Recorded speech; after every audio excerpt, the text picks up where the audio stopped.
Oi, gente. Hoje a gente vai dar continuidade à nossa matéria. Ainda dentro de conjuntos numéricos. Nós falamos sobre números naturais, números inteiros. Agora a gente vai falar sobre o conjunto dos números racionais, que é representado por este Q. Chama-se número racional todo número que pode ser escrito na forma de fração, um decimal exato ou dízima periódica. Antes de falar desses dois, decimal exato ou dízima periódica, vamos ver aqui alguns exemplos de números racionais. 5 sobre 7 ou 5 sétimos, uma fração. Menos 1 terço, uma fração. 7 meios, uma fração. 9 quartos, também uma fração. Agora, observe esse número aqui, 1,3333, e repara que eu uso reticências. O que significa? Que esse 3 ele se repete infinitamente. A isso aqui, a gente vai dar um número de dízima, nome de dízima periódica. Continuando, depois eu vou voltar. 2,5. Repara que após o 5, eu não tenho reticências e o 5 não fica se repetindo. A esse número aqui, a gente vai dar o nome de decimal exato. Menos 7,25. Mesma coisa do 2,5. A gente chama ele de decimal exato. Menos 0,444, reticências. Se eu estou usando reticências, isso quer dizer que esse 4 se repete infinitamente. Toda vez que isso acontecer, a gente chama isso de uma dízima periódica. Mas vamos lá. Elementos da fração. Peguei a fração 5 sétimos. 5, que é quem está acima dessa barra.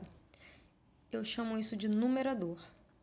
7, quem está abaixo dessa barra, eu chamo de denominador. E uma coisa aqui muito importante que eu quero que vocês saibam, que essa barra indica uma divisão, ok?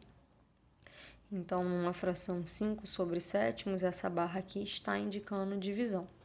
Então, vamos lá. Decimal exato. Agora que a gente já conhece os elementos da fração, quando temos uma fração e queremos escrever em sua forma decimal, devemos dividir o numerador pelo denominador, ou seja, o número que está em cima pelo número que está embaixo. Então, aqui, 5 sobre 2.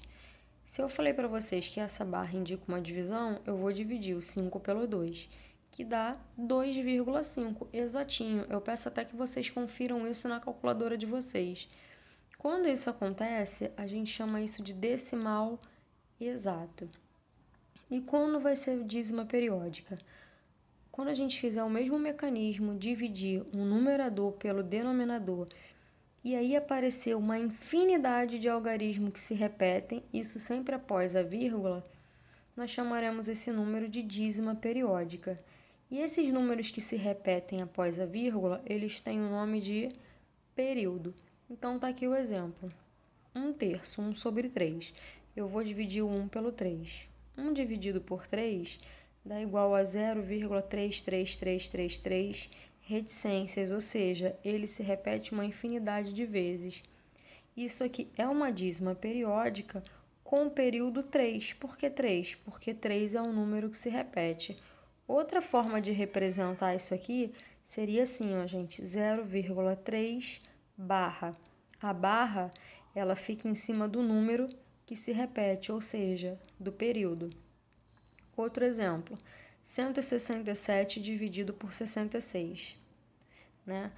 Vai dar 2,5, 30, 30, 30, 30 e reticências. Ou seja, isso aqui também é uma dízima periódica, só que quem é que se repete? Quem é que chama de período? Opa, aqui tem até uma falha, tá faltando um O. O 30, tá vendo? Que é sempre ele que se repete. E aí, como que eu posso indicar isso também? 2,530 barra. E a barra é só em cima do 3 e do 0, porque é somente ele que se repete. O 5 ele não se repete mais. Beleza? Aí aqui, um outro exemplo. Escreva os racionais na forma irredutível.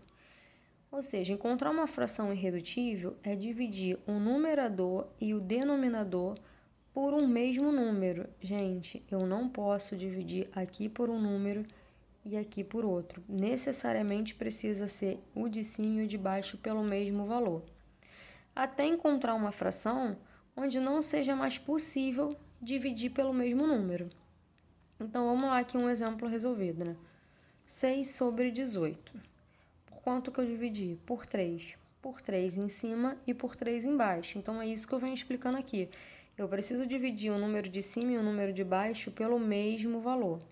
6 dividido por 3, 2. 18 dividido por 3, 6. E agora, eu tenho 2 sobre 6. Por quanto que eu divido? Por 3 não dá mais.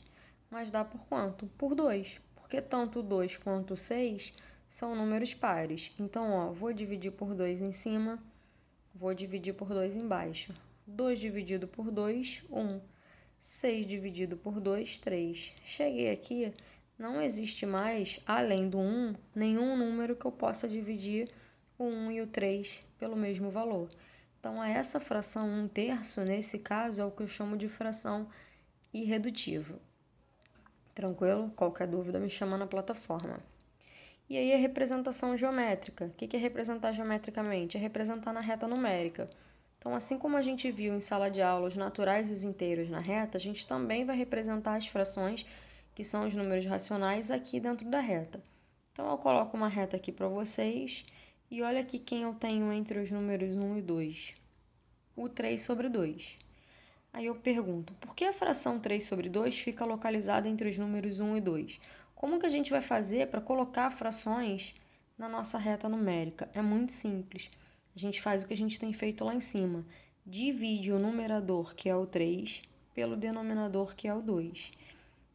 3 dividido por 2, 1,5, que inclusive é um decimal exato. 1,5 não é exatamente entre 1 e o 2? Então, a gente vem aqui na reta numérica, no meio de 1 e 2, marca o 3 sobre 2. Espero que tenham entendido. Caso reste alguma dúvida, me chama na plataforma que eu vou estar lá online no horário da aula. E vai também uma folhinha de exercício para vocês, beleza?